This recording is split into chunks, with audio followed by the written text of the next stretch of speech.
What's up, everyone? Quick note before the start of the episode. Just wanted to give fair warning and let you know I'm well aware of some of the audio issues that exist in this episode. A lot of great discussion here, but for whatever reason, the microphone was picking up my breath a lot. So there's a lot of times where our wonderful guest is speaking and you just hear me breathing like a freak.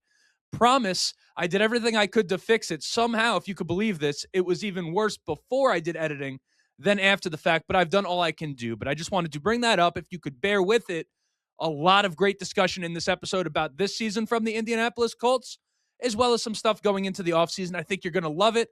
Without further ado, cue the intro music.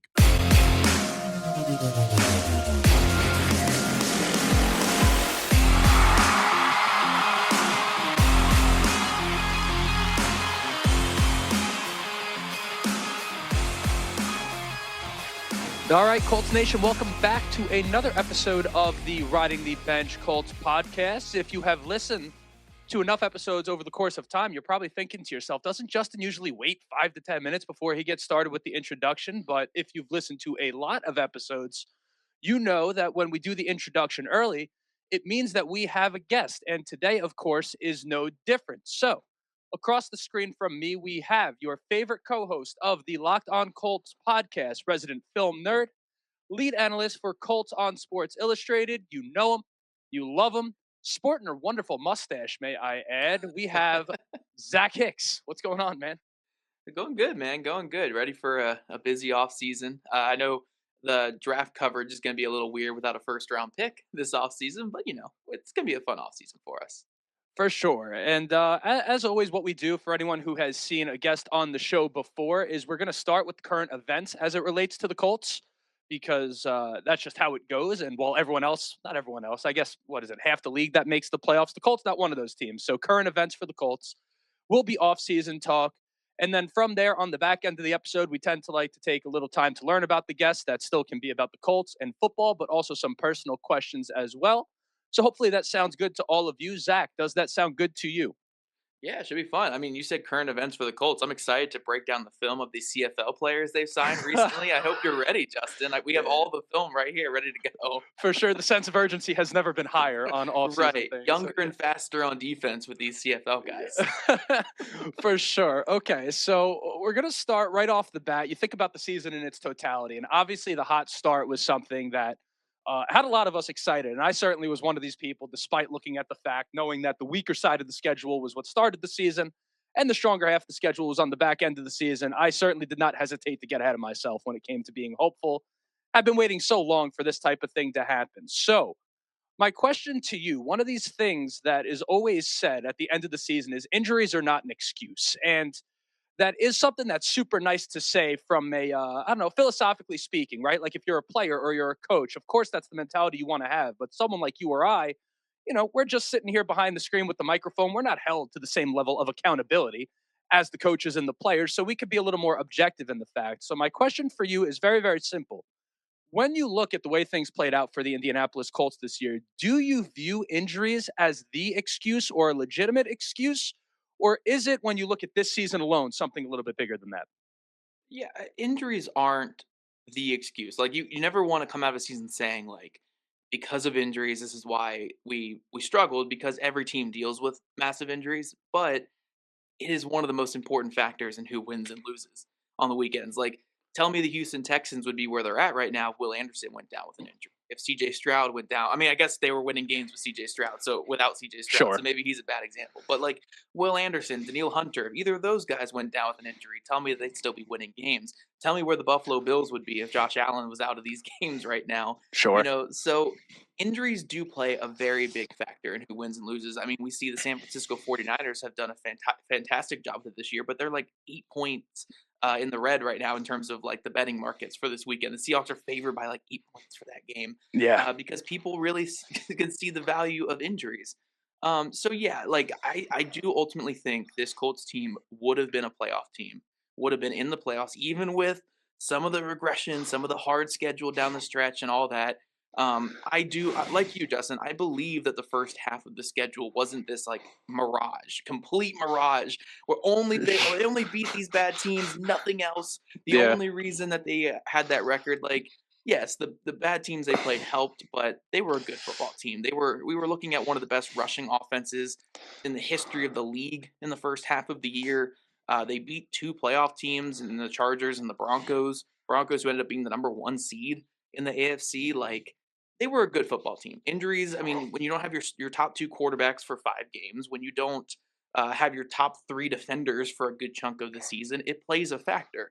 Do you ever want to say, like, that's the whole reason, though? No, you never wanna say that, but, like, I would say, honestly, it's like a third of the chance. Like, when it comes down to winning football games in the NFL, for me, I always break it down to, like, 33% talent, 33% luck, and 33% injuries, and Nice. injuries and luck kinda go together. So it is a pretty big factor, sometimes you have the talent and the luck to overcome it, but the Colts clearly didn't have luck on their side being a 2-7 team in one-score games this year, and you could argue about the talent as well. So, yeah, injuries play a big factor. You never wanna say it's the factor, but it's certainly a huge. I mean, come on. Daniel Jones being out for 5 games, like, you're gonna tell me that that wasn't a big factor in why they missed the playoffs? Like, sure, they lost one-score games with him the 2 weeks prior, but you telling me they don't beat Seattle with Daniel Jones with the way the defense played for most of that game? You're telling me they don't beat somewhat one of these other teams down the stretch to get it? Like, come on. And that's not even going through the fibula injury that he had too. Sure. Like, come on. Like, injuries play a big factor. Is it an excuse at this point in like Chris Ballard and even Shane Steichen's tenures? Probably not. But like, it was a big factor in why this season in particular ended up being another missed playoff appearance for the Colts. For sure. And that is always one of the things, obviously someone covering the team, I always try to make sure I'm balanced because you don't want to let anyone off the hook for anything that Right. is like, Right. right. You look at Chris Ballard and the results speak for themselves, but then you always want to balance that with being objective. And a lot of people, when they talk about the injuries, they do bring up teams like the 49ers, who you mentioned, right? They bring up teams like CJ Stroud. They're not the Houston CJ Strouds. I know the NFL is always about the Houston Clearly, they were Texans, but 5-0 without him, so clearly right. they're not the CJ Stroud. Right. But when those types of things happen, what are the talking points that are always about that, right? You praise the coaching staff and you talk about how good of a job they're doing. And it is because it's an exception, not the rule, to survive those types of things. But again, at the same time, you don't want to, how many times in a row can we go 8-9, 9-8, Right, and then say, oh, right. it's the injuries, right? Mhm. So to kind of stick on the, I guess that's a little Chris Ballard type of talk. And I want to make a shift over to Shane Steichen. And a lot of talk when it comes to Shane Steichen. Obviously, Colts fans pissed off at what we're seeing, right? And you hear things about the leadership or the lack thereof. You hear things about the game management or a lack thereof. And we actually, on the show over here, had a discussion recently about leaderships at the head coach position. And I think a lot of people, when they think of the word leadership, they think about the rah rah motivational type, right? You think about the Mike Vrabels, the Dan Campbells, the D'Amico Ryans. I'm of the opinion you have two types of successful head coaches in this league from a leadership standpoint. You have those types of guys, but then on the other end of it, there's another way to lead, which is to lead by example. Guys that are winning off of preparation and intelligence, right? Like Sean McVay, sure, he still has a little bit of that fire to him, but ultimately, he's gaining the respect of his players by making sure that they're in the best position they possibly can be. They know Sean McVay is going to have them ready to go. So it's a long-winded way of me asking you, what exactly is your temperature on Shane Steichen right now? Do you view him as like not a good head coach? Are you kind of split? Where are you at on Shane Steichen? I think he's a pretty good head coach overall. Yes, there are some issues for sure. I can't really speak to leadership. I'm not in the locker room. Like, it's so Sure. much conjecture just on the results is what we're basing the leadership analysis on. And Exactly. Robert Sala actually had a really good quote on that in his presser the other day, talking about leadership and the kind of that nature of being in charge of men. And it's like he doesn't really believe in like that kind of aspect of football. It's more so the personnel that you have around you, the people that you have. And this might be a larger issue with just the fact that the Colts have mostly had the same roster Yeah. for the last 8 years, 7, 8 years, whatever it's been. And maybe the it's not that the coach can't motivate these guys. It's just this is just the problem with this locker room that's kind of been stagnant. They did make some changes this past year, but overall, it's still Desire Franklin, DeForest Buckner, Grover Stewart, Kenny Moore, the whole, half the offensive line, Jonathan Taylor. It's these guys who have been here. So maybe that's more of the issue in that regard. But going back to Shane Steichen, I think he's one of the better play callers in football. I think it's absurd every time people talk about like him giving up play calling, and I'm like, that's just going to make this team so much worse Right. because he is Right. He has been such an asset to this team with his play calling.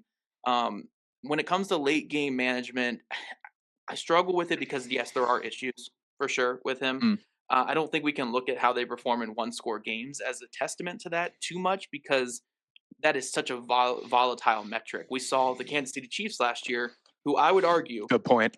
when I would argue completely healthy, this year's Chiefs team was better than last year's Chiefs team. The problem is the one score games completely flipped on its head. So last year they won pretty much every one score game. This year, outside of the Colts game, the bad luck against us, they basically lost all of those one score games. And then when Mahomes gets hurt, they become one of the worst teams in football. So it's hard to look at that metric and say like that's where Shane Steichen comes short. We can look at individual moments and say like he played too conservative here, too aggressive here, and that's what led to the loss. But one of my big takeaways watching the first week of the playoffs, for instance, was I think every coach might stink at these late game situations. Yeah, yeah, like, yeah. like I'm looking at how like the Uh, Ravens were mismanaging it before on that final game before the playoffs, and the Steelers mismanaging. I'm looking at Buffalo not taking a knee before that QB sneak at the 1 yard line. I'm like, what are you guys doing here? You're giving them a whole minute to go down the field. Now they got an interception, and that's more of the results based analysis where it's like the late game by McDermott was great there. It's like it was terrible. They just yeah, got yeah. lucky. They got the interception the next play. So I do think this is just a problem area for a lot of teams. And the Colts, it gets exasperated because they lose some of these games. You know, I do think there is room for improvement. I think there are times where he gets too conservative and trusts his kicker a little too much and trusts his Sure. defense too much. And for me, I'd like to put the onus on my offense to just close the game out. I go back to the Seattle game is the big one for me. I'm here screaming, Gosh. don't kick a 60-yard kick in Seattle. Blake Right. Grupe makes it, right? But they get The the lead. But legend. yeah, but we're asking Jonathan Edwards and Micaiah Blackman cover Shaheed and Jackson Smith and Jigba when the Seahawks have to go 20 yards for a field goal attempt. Like it's just like yes, they had a great game at that point, but we're trusting the defense way too much here. Go get that first down, run the clock down, and then kick your field goal. It's little things like that where I think he can improve, but overall, I think he's been a fine coach. He's had like 7 different quarterbacks through 3 seasons starting games for him. He has not had his QB1 in December, like, at all in his time with the Colts. So these are very difficult kind of circumstances. You want to see your coach overcome that, but I think part of that goes hand in hand with the general manager not giving him a deep roster Yes. that, kind of hampers him a bit. I was kind of at the opinion when it came down to Black Monday, basically, where it was like, if I had to sacrifice Shane to get rid of Ballard, I would have done that. Mm, Do I want Shane gone though? Probably not. It's just hard to find coaches that can scheme like that and who can run an offense like that. I mean, Minshew, they were like a top 15 offense that season with Gardner Minshew. right. Last year they were top 20 with the corpse of Joe Flacco and Richardson with his struggles. This year they were a top 10 offense by and large, and they started Philip Rivers for 4 games, like or for 3 games. So I think it's hard to find a coach of his caliber on the offensive side of the ball. I think he's done some good things. Results need to eventually be there. You can't just keep giving him the excuse. But yeah, hopefully this can be a year where they can stay healthy. They can get some depth on the roster, and their quarterback can stay healthy. And Shane can really showcase what he can do as a head coach. 'Cause I think there's some goods there. It's just got to close out the games a little bit better, and gotta stay healthy and just have a deeper roster for him. Yeah, and that's the thing is really, there's so many conversations about everything. People will just get mad at everyone just to get mad at everyone. At the end of the day, if you're to just simplify football into one thing, it's tough to win in this league without a quarterback. And Yeah, Shane Steichen's best quarterback, and I was as much of a Daniel Jones guy as anyone, if not more. His best quarterback with the Colts has been Daniel Jones, and that did lead to an 8-2 start. Now, obviously, we know how things fell off a little bit, but you hear the stuff about his play calling. And for me, I look and I say, not for what exactly do you want, and what play would you call differently? Is the next thing right, people acting right, like they got something sketched up in the book. And you look at the Riley Leonard performance against the Texans. A lot of people want to poo-poo that, but the first half was against the guys, right? And that was your third string quarterback. You take a guy like Andy Reid, who obviously is one of the great head coaches of all times, primarily because he's one of the great offensive minds. Look what the Chiefs were doing down to their third string quarterback. It was nowhere near what you saw from the Colts. I understand that's not like a one-to-one comparison entirely, but for me, I do look at Shane Steichen and say, is this maybe a case of the right coach at the wrong time? I think if we end right. up getting rid of him and we look back in a few years' time, we're going to look and say, man, I miss Shane Steichen. At least I miss him, and he's not even gone yet. Let me put it that way because I Yeah, no, I think it could be that. Like again, you have to hold people accountable for results. I know it's a crazy thing to say here in Indianapolis with the last 9 years, yeah, but I do think you have to hold people accountable for results. And a head coach has such a hand in the process that we can't just like hand wave away the eight and sure, nines and the 9 and 8s. But there are reasonings for this. I think this is part of why Carly Ursay Gordon decided to keep them another year because you could tell in her pressers that she really likes Shane Steichen. yeah, She she calls him like a brilliant young head coach for Chris Ballard. It's like, oh, he's changed his approach. We like that. But Shane Steichen, yeah, brilliant head coach, and I'm like, yeah, I I get it. But yeah, I understand fans being frustrated because again, you want some results here and yeah, there, but man, I just want his quarterback to stay healthy for a season. Like, can we get a quarterback that can stay healthy, or I guess not get benched for time in the something. season? Yeah, something. Like, let's give him a full year of his guy. Like even next year with Jones coming back, like what percentage of Jones we're getting off the Achilles, which is going to be the big conversation all off season and into the season.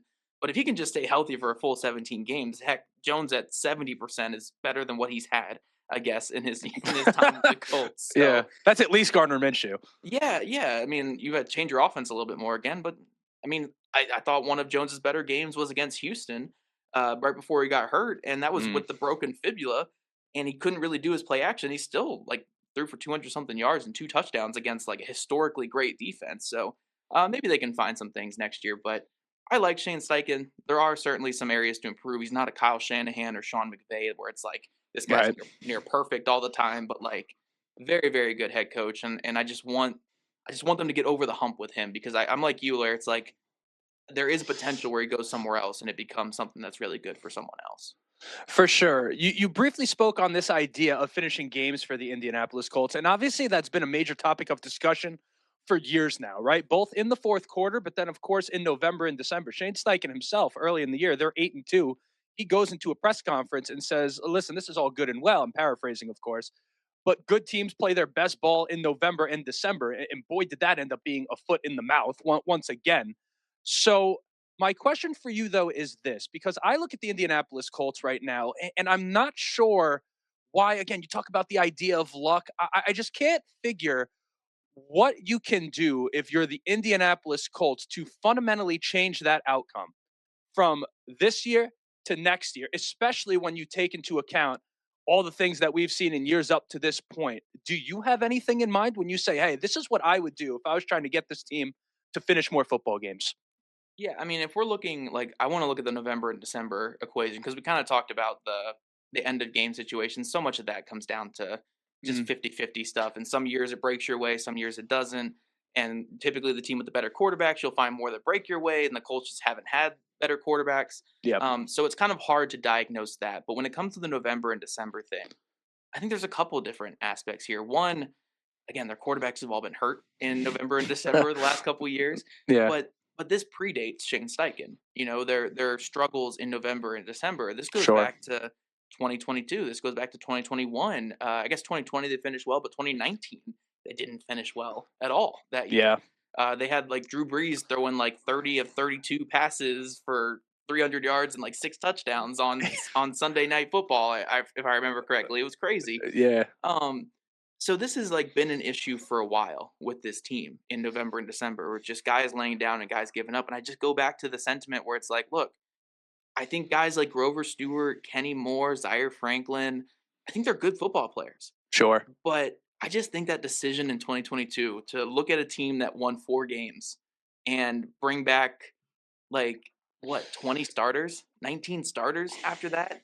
Like it's just a tough decision. It's a tough thing to defend, and I don't know if it just kind of made the culture stale in a way where like it's okay to give up down the stretch. Or again, I don't like to accuse players of laying down and giving them. I don't think any of these guys are. It's just Agree. that desperation, I guess, in November and December. Like those are playoff games. Every game in November and December is a playoff game.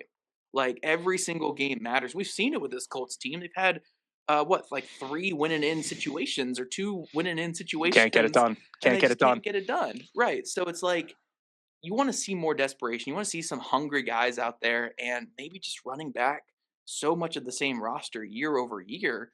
has led to this culture of just it being kind of stale in those times. And so much so that even a new head coach coming in here can't really change it. Again, there's other factors, and you have to look at each season in a nutshell and like, hey, this year we're hurt here, this year we had some bad bounces, but like overall, if you're looking at the overarching theme, that's the thing I keep coming back to. It's like we kind of keep rolling the same guys out there. Different defensive coordinators, different head coaches, different offensive play callers, some different players, but it's kind of like the same core and the same GM. Those are the two constants we've had through a lot of these November and December collapses.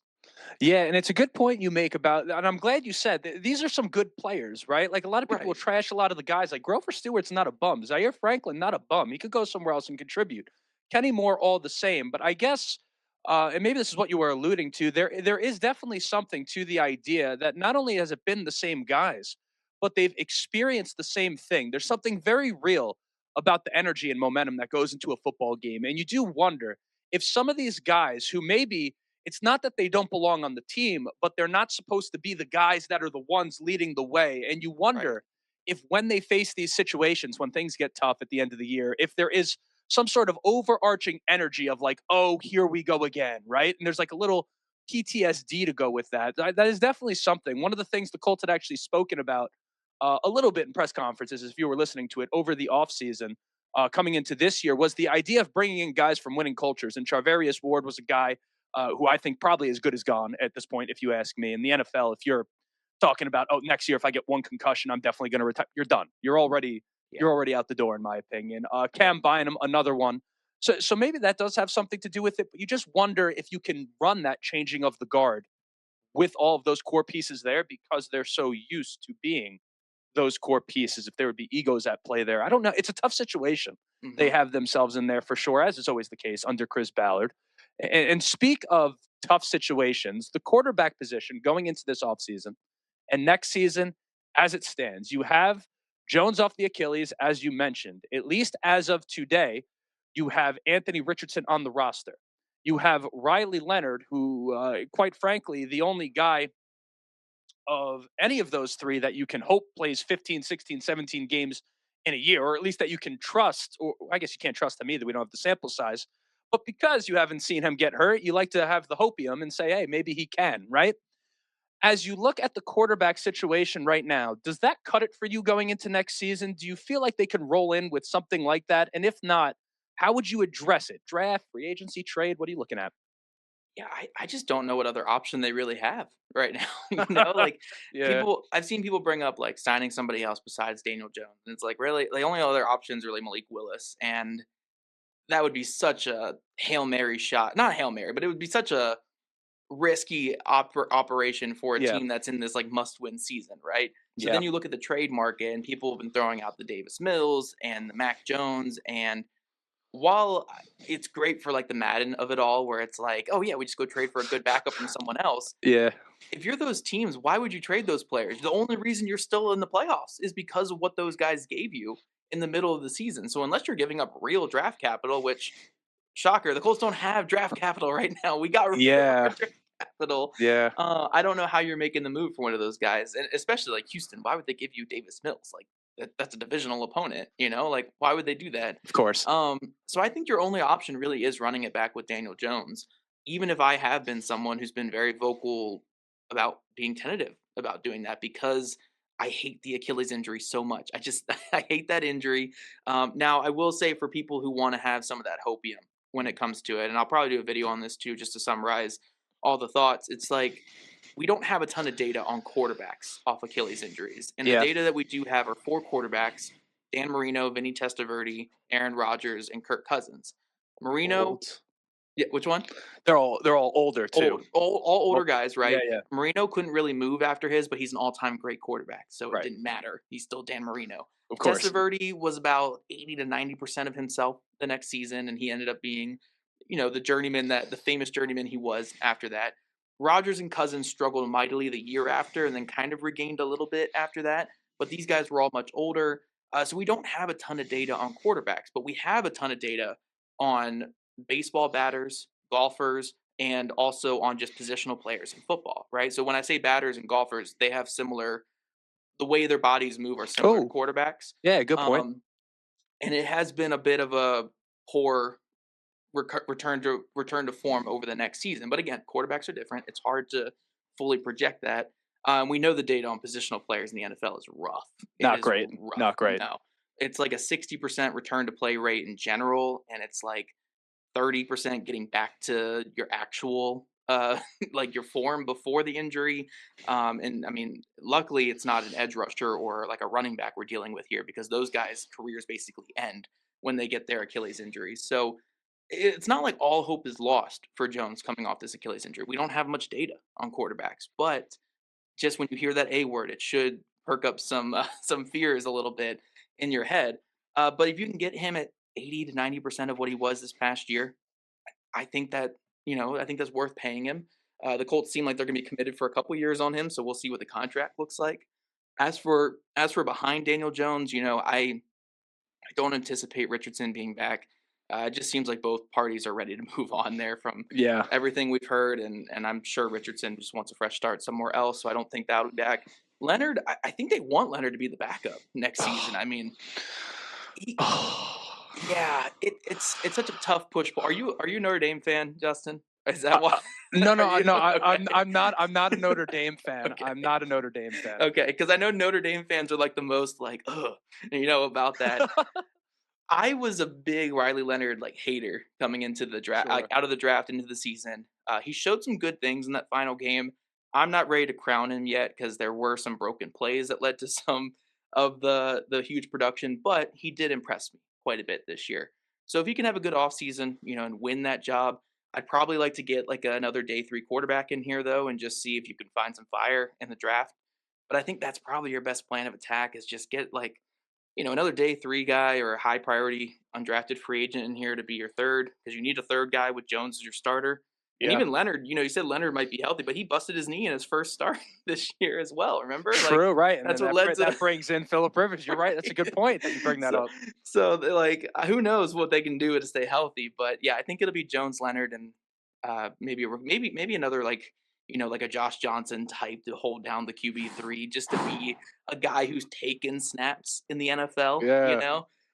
But yeah, I'm okay with it. It's a risk with Jones, but if you can get him at 80 to 90% of what he was this past year, I think you can replicate some of the production. It's just I hate that Achilles, man. I hate Achilles. If his Yeah. leg fell off and they had to reattach it, I'd feel better about the injury. It's just because it was an Achilles. I Yeah. can't do the Achilles, man. You say the Achilles and it freaks me out. Yeah, no, I definitely get you on that. And I guess I tend to think a little bit more aggressively at the backup Right. quarterback position maybe than you do, primarily because knowing, and this is by the way something that was missed coming into the season. I think by not by everyone, but you had Daniel Jones and Anthony Richardson between the two of them. You had one completed season in their entire career, and that Right. was your starter and your backup. Yeah. So you go into this upcoming year, and for me, I think you have to assume that you're going to play some games without Daniel Jones. And if that's the case, it's Riley Leonard and no one. Wasn't all this talk about competition? So I think Malik Willis probably going to be on the rich side for the Indianapolis Colts because that's a real contract coming in free agency at quarterback. But I mean, you have guys. I hate to do this, but you have the Joe Flacco's and the Garner Minshews of the world potentially able to come back. I mean, a lot of names. A Carson Wentz is potential free agent. Gosh, I don't know. It is tough, and actually Do you Carson take the Justin Fields contract from the Jets for one season just to be your backup? No, I'll go Riley Leonard. No, I'll go Riley Leonard. If it's between him and Fields, I'll go Riley Leonard. I think I'm at that point with Fields as well, but I have heard some people throw it around. I'm like, I mean, whatever. Brutal. Like, Well, I'll tell you my idea, and I pitched this going into last offseason. It was a good idea then. It's just as good of an idea now, in my opinion, except it's going to be a little more expensive. Tanner McKee is one of yeah, these guys for me that is number one in the 2023 draft. I had him ranked. This is going to sound ridiculous. He was a sixth round pick. I had him ranked as the number two quarterback in that draft. Like for me, it was CJ Stroud, and then it was Tanner McKee. I believe you put him in the right situation that he comes in and is probably a top 15, top 20 starter today. So, as crazy as that sounds, I still would look at Tanner McKee if someone at the Colts, anyone, they pay people a lot of money to give me $50. Give me $50. I'll hand over the advice. Just trade for him. Figure it out. That do you flip Richardson over there for him? Like, do you kind of just do like a little backup quarterback flip there, new situations?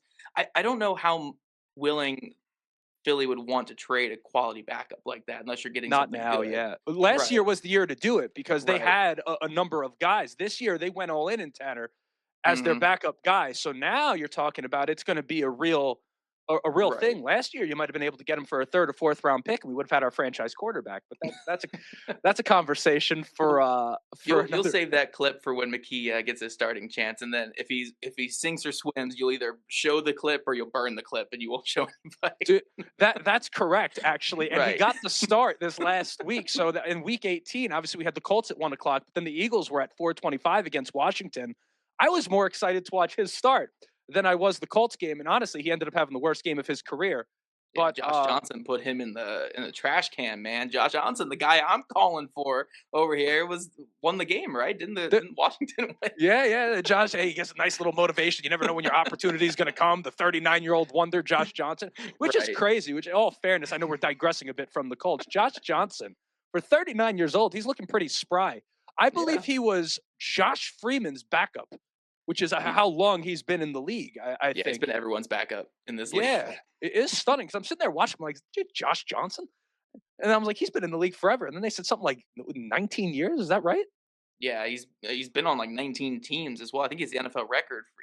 I think he broke Vinny Testaverde's record or something for most teams on, and now he's just running away with the record. He's like past him completely. If you count practice squads, I think he's Mm. been on like 25 teams at this point. So yeah, Josh Johnson is a legend in his own right. Just a very Oh, different kind of legend. yeah, I was about to say certainly maybe an unsung legend, but a legend nonetheless for Right. sure. I would agree with that. So moving on, I want to talk about the defensive side of the football, and this is a place that listen, I am well touted on this show. I've never been wrong about the Indianapolis Colts in my entire life. I've said this before, but I've miscalculated a couple times, and There you go. yes. And Jaylon Jones is a guy, number one, I've been a truther from day one. And you were on the train this year where you're like, this is not going to work out with him and Yeah. Lou Anarumo. And I was more on the side of like, hey, I understand the idea of scheme fit and all this stuff, but I'm always of the opinion a football player can play football and you could figure those things out, particularly when you take into account all the conversation about Lou Anarumo this year was about the multiplicity of that defense and the adaptability of kind of his game planning, both in terms of what the opposing team is going to do, but also his personnel.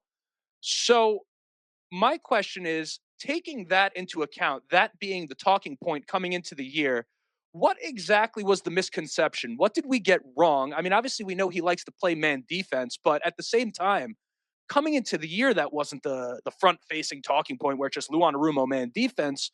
For me, I don't know. I feel like Jaylon Jones. I still don't think he got a fair shake, but I'm going to let you Yeah. speak to this because you were on the money about how that was going to play out. Yeah, I think for me, when I look at the core principles of Lou Anarumo's defense, like I think you got it right in terms of like being this guy who doesn't really stick to one system, doesn't really Yeah. stick to one philosophy. But I think ultimately to be a player that can play for Lou Anarumo, you got to be big and fast players. That's why we saw so much Jonathan Edwards this year. And I like Jonathan Edwards. I just wish he could find the football in the air. One day, Sure. if he could ever find the football in the air, he could be a good corner. He can't find it right now. Yeah. That's the problem. Yeah. But what is the one thing that Jonathan Edwards has? He's big and he's fast. And if you're not big and fast, you at least need to completely know his scheme like the back of your hand, and that's why Xavier Howard's getting a shot out there because he knows the scheme. He's not fast, but he knows the Lord scheme. knows he's not fast. Yeah, Lord knows he's not fast. And I think there was just an issue with Jaylon Jones where getting hurt in camp certainly was a Mm. big factor in this. I'm sure he would have had more of a role. Heck, we saw a role kind of developing a little bit in the second half of the year when he came back in terms of like that tight end eraser on Yeah. third downs, which I thought was actually a pretty nice role for Jaylon Jones. But yeah, I knew it wasn't going to work out as a starter. It's just the outside corners in Lou's scheme. You just have to have this level of speed that Jaylon Jones just doesn't have. And I will say this too. I like Jaylon Jones a lot as a player. I know Yeah. I was trashing on him a ton this year Yeah. because Yeah. I'm just a dick on Twitter. I'm just a dick on Listen, Twitter. that's the nature of the platform. Right. It's the nature of the platform, right? Especially Yeah. now. It's just how Yeah. it Yeah. is. But Yeah. I really like Jaylon Jones. I loved him when he came out of college. When the Colts got him in round 7, I was like, good, like a young corner who just played so much football in college, Yeah. fit Gus Bradley's system because he's so good at just getting to that back part of his drop, hitting his foot down and driving downhill and make pass breakups. I just think in a system where Lou wants to blitz, or not blitz a ton, but he wants to bring his creative blitzes. He Sure. wants to play a lot of man, especially on third downs. Third downs, it's so vital for him to play man coverage. It's just a tough fit for him, man. And that tight end eraser role was nice for him, but if you're Jones, like 3 snaps on defense a game, 4 snaps on defense a game, like, I was starting the last 2 years, so it's kind of it's a tough thing there. And then I think the injury probably hurt his ability to pick up just the playbook and the overall system, so it was kind of a recipe for disaster for Jones getting on the field this year, even with the injuries in front of him. You would have thought this could have led to more playing time for him, Yeah. but, there were just moments where he got exposed, like a guy like Mekhi Blackmon, for instance, wasn't good this year for the Colts, right? Like, Yeah. wasn't very good, but he did limit a lot of big plays because he's just fast, Sure. just fast. And he can say, and that's just where Lou has his philosophical like wants and desires. That's why he liked a guy like Wally in the draft. That's why Edwards was here as an undrafted free agent. And apparently Edwards was one of the biggest undrafted free agent contracts the Colts have ever given out. I didn't even realize that coming into the season. Hmm. Huge undrafted free agent contract. So stuff like that. They wanted to get that bigger and faster guys on the outside. They just all got hurt before the season started. So it kind of just left Jones in this weird place where I think Ballard wanted to keep him on the roster, uh, Mm. and Lou was just kind of like, like get him, get Brents, and get Womack out of here. Like they just don't fit what I want to do. So it became probably like more of a stubborn thing on both sides. I think there is a place for Jones in this league, though. For all my being an asshole on Twitter about him, like I think there is a place for him in this league. It's just probably not here. And we'll see what happens with him this offseason. But there's a good player there for sure. It's just it receivers are so big and fast nowadays, man. And like to Yeah. play man coverage, especially when you have this defensive line, which I'm sure we'll talk about in a second. When you have this defensive line that's not winning quick enough, it's hard to just put him out there on man and say like, "Can you cover this guy for 3 seconds?" It's like, can he run across the field with a Nico Collins for 3 seconds? Probably not. Not many people can in general, but Sure. probably not Jaylon Jones. So it just became a tough fit there with the way the defense was. But I think there's still a good player with Jaylon Jones for sure. Yeah, and I would say this is one concern, and it's best, I guess, personified. I can't think of the word in the Jaylon Jones situation. My only worry with Lou that I got from this year, I think he did a lot of good stuff, particularly when you go back and watch. You see some of the interesting stuff he's doing to try to manufacture pressure. I think it's very, very fun to watch. My only concern is I'm not entirely sure he's fully committed to running a meritocracy as Mm, he is running what Lou Anarumo wants to do. As you said, Mekhi mm, Blackmon, I mean, I thought he got worse as the year went on. I thought when he first came in, given what was expected of him and the whole deal, I thought he was not too bad. But I mean, we could talk about Jaylon Jones being out there and stinking it up every time he had an opportunity, which in fairness wasn't very good, right? But at the same time, we're going to sit here and act like Mekhi Blackmon, Cameron Mitchell, spare me the last 2 games. Jonathan Edwards. It's like these guys were lighting it up. But as opposed to Jaylon Jones, who gets one snap, has a bad play, and then is out for the next quarter and a half, comes in cold. These guys got a chance over and over and over again, primarily because they quote unquote fit what Luan Rumo likes. And I'm yeah. just not sure how much I love that, particularly when you take into account, as you said, Jones is a guy who started a lot of meaningful games for them. So I guess my point is it's about Jaylon Jones a little bit. That's what it does trigger me because I'm a Jaylon Jones guy. But it's an overall worry where I say I'm not sure exactly how much I trust the fact that it's like about putting the best player out there versus putting Luan Rumo's favorite player out there. Does that make sense?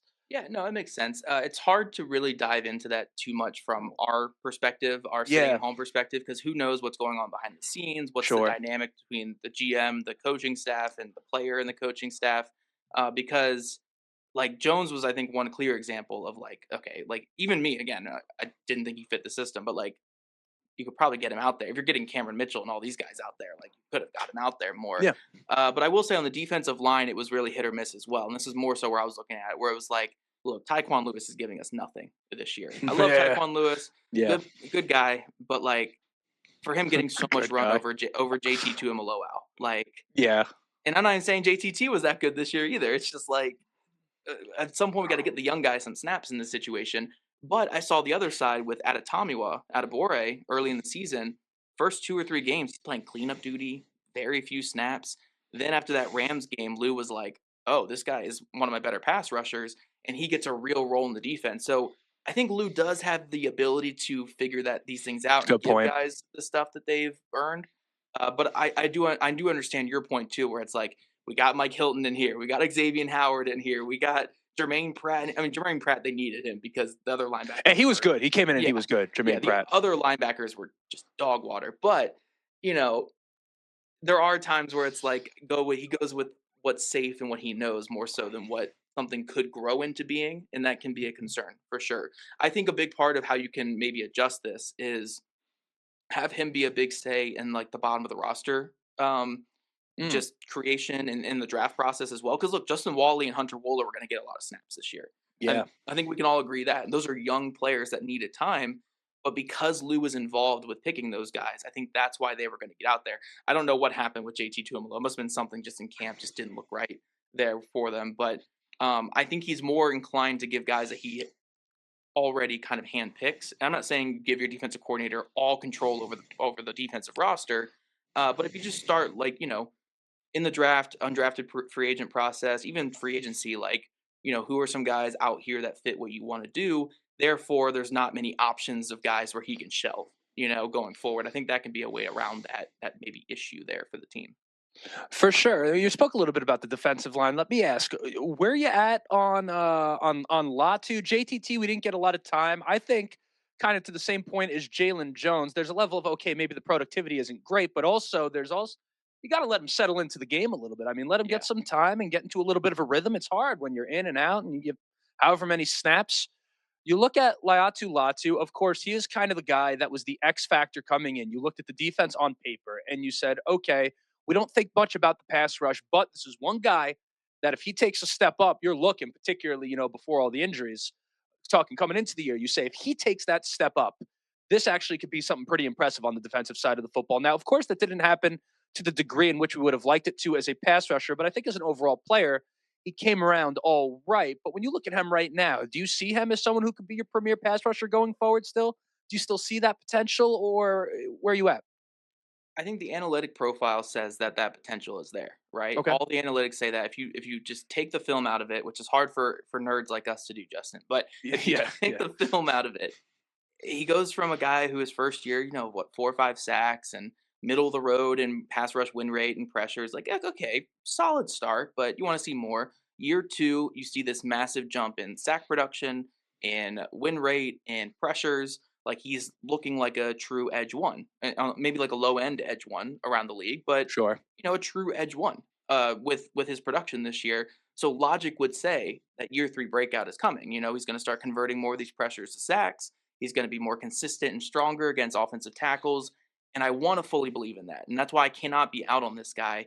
And even at his worst right now, like he's a splash playmaker, makes a lot of splash Sure. plays for the Yeah. team, interceptions, timely sacks. When it comes to tackles for a loss and blowing up screenplays, like a very heady player. But Mm. that one last step is like, can you cleanly beat offensive tackles one on one? And I just don't think we've seen that yet from him. He doesn't even get that much attention for a number one edge rusher, like compared to like legit guys. And we have still seen some issues with him beating these offensive tackles one on one.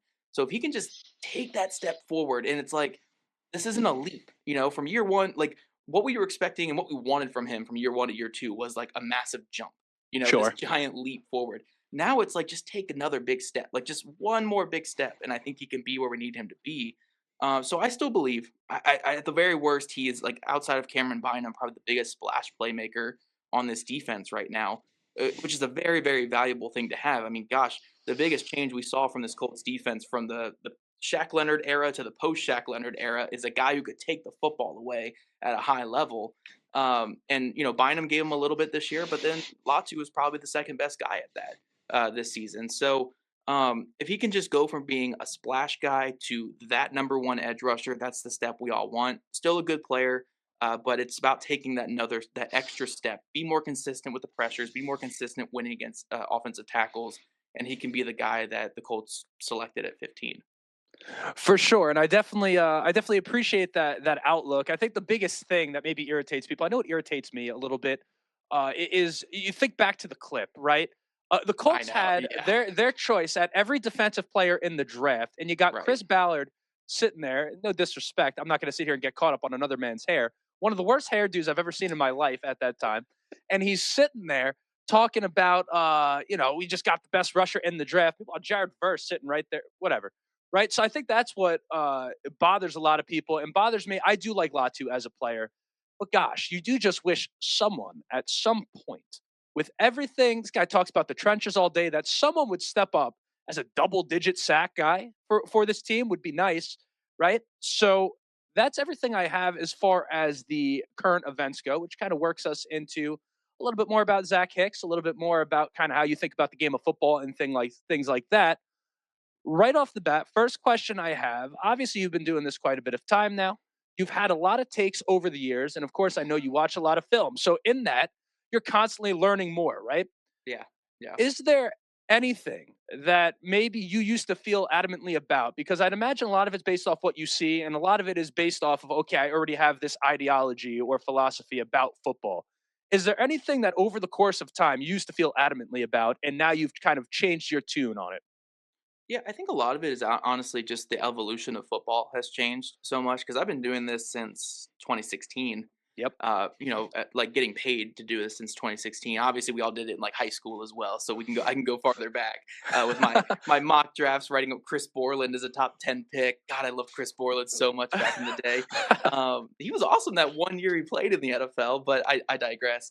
But I was so big on the safety linebacker hybrid tight end eraser guy taking over football back then. Mm.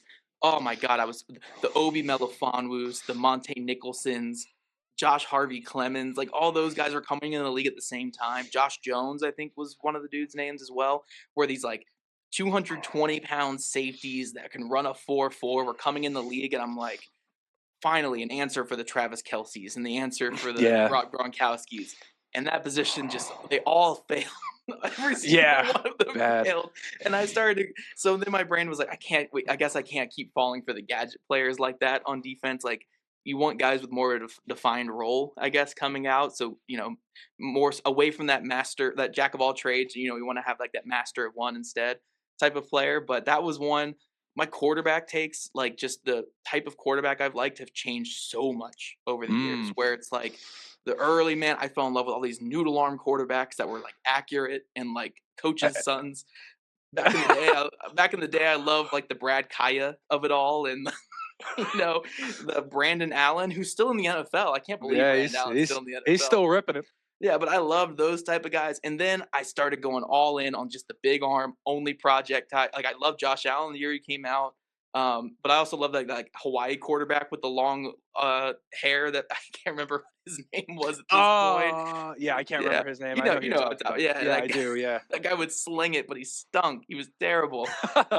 And Yeah, even to a degree, like I still had some of that same bias with Richardson, sure. where Richardson and even as recent as a couple years ago, I was really big on the mobile quarterback. I was all in on the mobile quarterback evolution when Jalen Hurts was, won his Super Bowl or was, competing for Super Bowls and Lamar Jackson's winning MVPs. And it's like, okay, cool. It's the evolution of mobile quarterbacks. Now they're all getting hurt, and we're moving back towards the smart check down quarterbacks and the guys who can just get the Yeah, ball out. And yeah.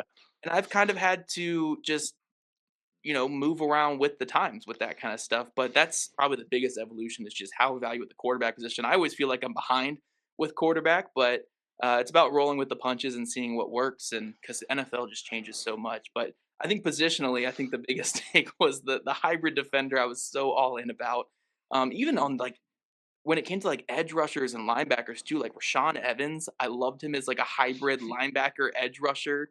Oh, yeah. Um, Baron Browning, when he came out, he's actually a pretty good player right now. But Baron Browning, I was like, I'm gonna have him linebacker first 2 downs. I'm gonna put him on the edge on 3rd down. I'm gonna have so much like I go in my defensive coaching brain with that, but it Yeah. just changed. So yeah, there's a lot of things that change over time with football, and you got to roll with the punches. And like yeah, maybe hybrid players don't work in the NFL as much as I guess Nick Emmanwori's been working this year. But outside of that, not many hybrid players work in the Yeah, NFL. it's certainly one of those deals where when it works, it's an exception, not the rule. Even guys like Right. Mark Barron or Isaiah Simmons, because Yeah. I don't even blame you for that take because it's definitely something that I subscribe to a little bit as well. But as time goes on, you do kind of realize where in the NFL at that level, right? It's one thing in college because the level of competition varies so much. in the NFL, it does kind of feel like if you have two positions, you have no position, Right. right? Yeah. And Yeah. that just is what it is on that front. And I would say, as far as you talked about the quarterback thing, I will say this: the key to staying with the times on the quarterback position is just think the opposite of staying with the times. What is the traditional quarterback? A guy Right. who, if you literally cut his legs off, if he went out there in, I don't want to say wheelchair, it's kind of gross, but point being, cut his legs off, goes out there, can't run at all, can still get it done. And I thought the Philip Rivers I'm experiment, about for to say nothing Philip else, Rivers, basically. was such a great, because that's always been my take, because everyone gets caught Yeah. up in the physical traits and the upside, and they say that's what the modern league is. What they don't realize they're saying when they say something like that is that Peyton Manning, Tom Brady, Philip Rivers, even a Ben Roethlisberger, who was, I guess, kind of mobile in his own way at the time, but overall, the guy was not a speedster. What they're saying, Drew Brees, without realizing it, is that those guys couldn't come into today's NFL and be who they were. And I think that's blasphemy. I mean, you had Tom Yeah. Brady at 45 years old still doing his thing. So that is my key to the quarterback position. I ignore physical traits. I don't care about physical traits. That's why I like Tanner McKee, obviously. But nonetheless, I guess that's just my take, a rant on that. Now, that question all started with me asking you about ideas and takes that you've had that have changed. What you didn't realize I was doing is I was giving you an opportunity to backpedal on one Oh that, no. yes, that I do want to bring up.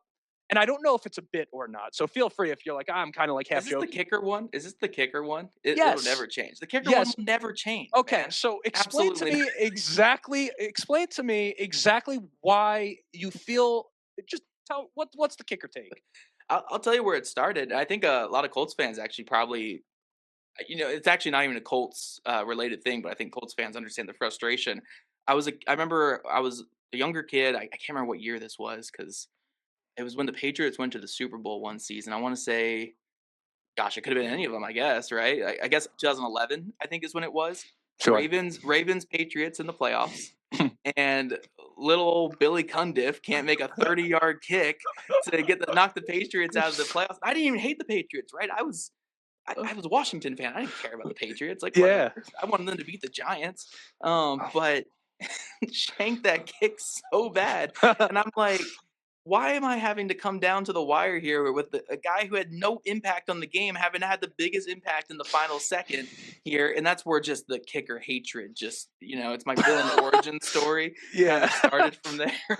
It's like, eliminate these guys from the game. And look, I think I don't want to demean individual kickers, right? Like I root for the group. Like Blake Grupe's story was awesome this year, coming from Yeah. what he came from, missing so many kicks and then being on an absolute heater to end the season. Spencer Schrader seems like a good guy, but like I don't hate individual kickers, but I need this position to keep failing. I need to keep failing so one day we can get rid of it. For me personally, I just think it's such a weird, like segmented moment of the sport that we get a couple times a game where it's like, let's get all the skilled guys off the field and let's watch this ex-soccer player try to knock a ball through some uprights. And if he just slept on the wrong side of the bed last night, then he's going to miss every kick. Yeah. But, who knows? There's going to be one day where he forgets how to kick. So that's where my hatred, I understand it from an entertainment value where it's like the 50-50 of it all. And it's like, oh, who knows what's going Yeah. to, Yeah. what goes through this guy's head. But it's like we're torturing like this mentally ill ex-soccer player. We're throwing him out there and seeing like what kind of day it was for him. Just that's going to determine all these other players' futures in the league. Like I hate it, but I know I'm on an island with the kicker take. I've never liked the position, and Billy Cundiff's the reason. Billy Cundiff, and I know for a lot of Colts fans though, Vanderjacked is the reason. So I Oh, feel like you guys should yeah. all agree with me. Yeah, well, I'll tell you, and I can, when you put it that way, it's not that I don't understand where it is that you're coming from. It's more so I'm such a, and I would say, well, maybe you're on an island when it comes to the NFL, but there's a big movement in the fantasy football community Oh yeah, about getting rid of the kicker there. And for me, I'm such a traditionalist when it comes to football. I'm even fighting against fantasy people. Like I'm just like, no, we got to keep the kicker. Like I'm all for kickers, but I'm also one of these guys that I hate the idea you go from a 16 game season to a 17 game season. yeah, Like I I don't, agree with I that. hate rule change Yeah. because for me, I'm like, you could erase the history books in a certain amount of time just based off the extra game. I think the only rule change that the NFL has done that I'm like, they got this right is the kickoff rule. I've quite Oh, I enjoyed the love the kickoff kickoff rule. rule. It's It's been awesome. awesome. It was weird to Yeah. look at it first, but I mean the results have been excellent on it. Yeah, it's been safer. We're not getting as many injuries on it. We're getting more returns. We got to see the prowess of Brian Mason this year. Yeah. Went from Brian Mason being like, oh, maybe the Colts special teams aren't that good, to like, oh my gosh, Brian Mason's coaching his ass off this year. Like, I was loving special teams rules changes there. I love special teams. I absolutely love special teams. I just hate kickers. Everyone's like, oh, Yeah. so you get punters out of the game. Like, no, I love punters. Punters are great. Wait, whoa. Get the Whoa. kickers out of here. No, no, punters are fine. Gotta have some way to change the possession when you're in like a 4th and long. But kickers, no. Get the point. You only get the only points you deserve are touchdowns. When you cross that goal line, you don't deserve points for kicking a football. Yeah. Get out of here. All right, listen. We'll have to revisit that another time because I'm not exact. You didn't convince me on it, especially you put in the punter thing. Punters are cool. Punters are fine. So if you were going to get rid of the punter, I'll propose something for you. I'll come your way here. So if you say get rid of the kicker, get rid of the punter, how are you going to change the possession? In flag football, the way you punt is you just take the quarterback and you just throw that damn thing. Why not? Yeah. Yeah. Everyone has to have like an Anthony Richardson at the bottom of their bench, a guy who can just throw it 80 yards. And that's the only thing they do or whatever. Because you don't want to wear out your quarterback's arm, by having you got it. 70-yard ball. Yeah, okay. Yeah, we're workshopping here. We're workshopping. Maybe the field goals could be the quarterback has to throw the ball through like a smaller upright or something. Like, let's do something like that. Yeah, that's what I'm saying. Yeah. Let's make an entirely new sport while we're at it. Yeah, why not? Why not? You could tackle them on. Yeah, we'll workshop it. We'll send it to the NFL. Solid. I think they'll definitely read the whole thing, no question about Definitely. it. My magnum opus of just 500 pages. Yeah, exactly. Referencing Billy Cundiff the whole I'm bit. going to say the fanfic about Billy Cundiff in the middle is going to be weird. Like, they're going to have to cross that out. Besides that, we're good. For sure. So, huge change of pace here. You ever hear of the game Fuck, Marry, Kill? Of course. Yeah. Okay, I'm not going to ask you to play that. My knowledge, you're a married man. I don't need you getting too frisky here. Mrs. Hicks won't appreciate it probably, but it's fine. we'll do a football version of that. That's also PG, even though we already just let out the F-bomb. We're going to do cut, trade, extend, okay? And these are all players on the Colts that are under contract going into next year. So cut, trade, extend between Zaire Franklin, Michael Pittman Jr., and Kenny Moore. If it came down to those guys, ooh, that's tough because there's only really one of them you could trade, I think. Yeah. I don't know if you could trade the other two. So I guess we'll go cut Zaire Franklin. I mean, I think that's the obvious one for the fan base is cheering right now as I pick that. Yeah, Zach, our guy, right? Yeah. I think it's a trade Pittman in this scenario just because I don't know if you could trade Kenny. And then maybe give Kenny like a 1-year extension. Yeah. 1-year extension. I think if all things were even though, like you could get something for Kenny, I think I would extend Pittman in that scenario. But like it would just depend on the dollar amount for him because I'm not giving him $20+ million a year, but that's kind of the going rate for receivers right now. So it's kind of tough. Gotcha. Not bad choices right there. Another game here, and we did this last time you were here. We're going to do it again. I want you, and I saw you're doing the tier list recently, actually. A lot of them. Great YouTube content. Rank these 5 Chris Ballard draft picks or undrafted free agents. Oh yes. Without knowing which one comes next. I always enjoy this type of. Who does it? I think the Makeshift Project does this. If you've ever seen their clips on YouTube, fun clips. So we're going to start with the first one. Anthony Richardson at number 4 overall. I mean, it has to go 5. But you sure about that? I think it has to because it was 4th overall. It was 4th overall, and you're probably going to get like a 5th round pick back for that. It's like because you're going to throw like Quincy Wilson at me and some other just awful picks. But because this is 4th overall, it has to be 5. So I know you're gonna throw some other crap at me to try to make me look bad. It's like I'm here to sabotage you. Yeah, no, see, we're friends, man. Come on. So that next one we have Will Fries in the 7th round. You know what's frustrating about that is like Ballard didn't care for Fries. That was just they were like we need to get an offensive lineman in here, and they were like we had him on the board. That was the thing, and they were like yeah whatever because you even see the behind the draft scene things are like yeah let's get an offensive lineman in here. It's like Will Fries, yeah that one, but. Ended up being a very good pick for them. And even if like, you don't get the reap the rewards after the rookie contract, right? You're going to get the comp pick at like cancel outs with Tre'Davious Ward and all that. And you get the 7th round picks out of him. So you essentially got a 7th round pick for him essentially when he left. I'm I'm gonna put him at 2. I think he's one of the better draft picks Ballard's had. There's a couple more I'd put above him, and I'm like, oh no, he might give me some other good ones. So I'll put him at 2 right now. I think it's one of his better picks, though. All right, next up, Ashton Dulin, undrafted. Oh gosh, I love Ashton Dulin so much. My all-time favorite football player. Like I love him so much. But I don't think you can put him above Fries because Fries, you got 2.5 starting years out of him, 2.5 good starting years out of him. Sure. Doolin, though, one of the best special teamers I've ever covered, I've ever seen watching football. Like legit one of the better gunners in football. And this year, all of a sudden, the kick returning game is back to being superstar with him.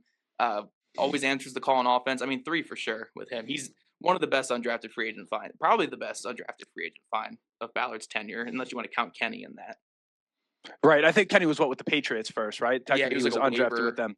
It was like the same offseason. It was a waiver claim, so I don't know if you count that, but if you do, then Kenny's the best. But if you don't, then Doolin. All right. So summary of where we're at so far for those who are following along. We got Anthony Richardson at number 5. We have Will Fries at number 2. And we have Ashton Dulin at number 3. Is that correct? Leaving the 1 and 3 slot. Wait, no, the 1 and 4 slot. Yeah. Open. Okay. Next one, Josh Downs, 3rd round. Ooh. Do I risk it all here? Because you're gonna hit me with Quincy Wilson to end it. I keep alluding to Quincy Wilson. Oh, do I risk it all? Because like Downs for like a 3rd round pick has been really solid. Really solid. Big fan. We're just in this era of wide receiver though, where like so many rookie contract wide receivers are producing right around the league. So like I don't even think it'd be wrong to put him below Doolin and Fries in terms of like the value. Like you got a good slot receiver in round 3, but to get an all-timer special teamer undrafted and a starting guard in round 7, but I think you're going to be a dick here. I'm going to put him at 1. I'm going to put him at 1 because I'm scared. I'm going to put him at 1. Okay, you let fear dictate the decision. Yeah, I did. And you have also assumed the worst out of me, Zach Hicks. I did. So, what do you got? Okay, so your final one, you're not going to be happy about this. So no. the final one, and you said his first name right before, so I'll let you say it again. Adebaware in the 4th round. Adetomiwa, yeah. Adetomiwa, I guess we'll put him at 4 there. I did let fear dictate the decision. Looks like it's turning out pretty well as of right now, though. We'll see if he gets, he's got the contract year coming up. The contract year bump is always the biggest bump in a player's career. So I'm assuming he's going to hit like 8 sacks this next year. It's going to be awesome. Yeah. But yeah, that's how it turns out from the blind ranking. I guess you move Downs down to 3 and you bump the other 2 up, I guess, if I had free reign over this. But sure. And then Adetomiwa has a chance to pass Downs, and Downs has a chance to go up if he has a big year this next year. But not the worst. It could have been worse.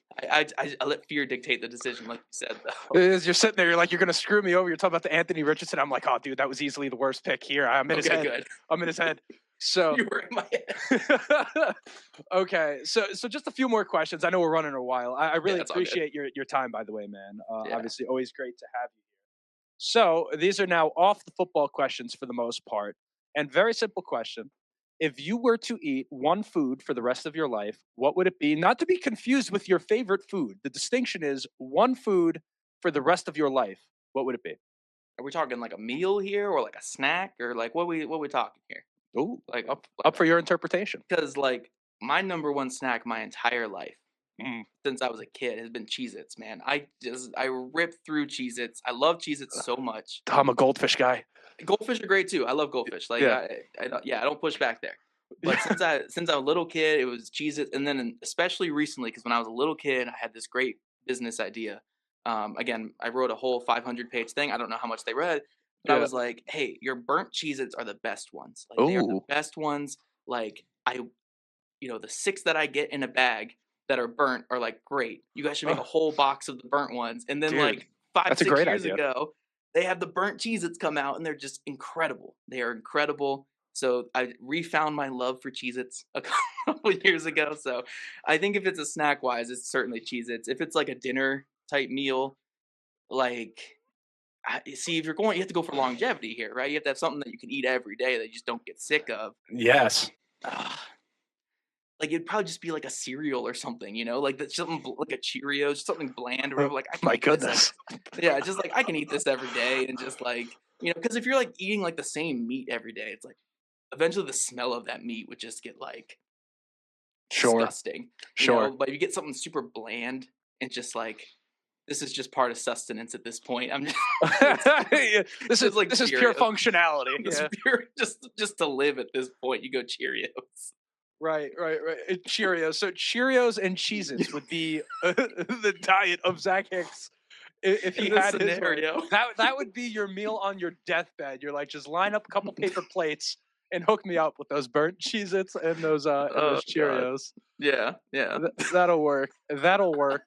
I would take burgers probably. And I Yeah, burgers are good, man. They're so good. It's just I feel like I would smell burger, like, after, like, a year of straight of it, I'd be like, "My heart's about to give out too," and, like, Yeah, no, you know? and that's fair. If we're getting into the right survival, the burger, you're going to Yeah. make sure to get that lean ground beef eventually. You know what I'm Right, saying, as right. opposed to that 80-20.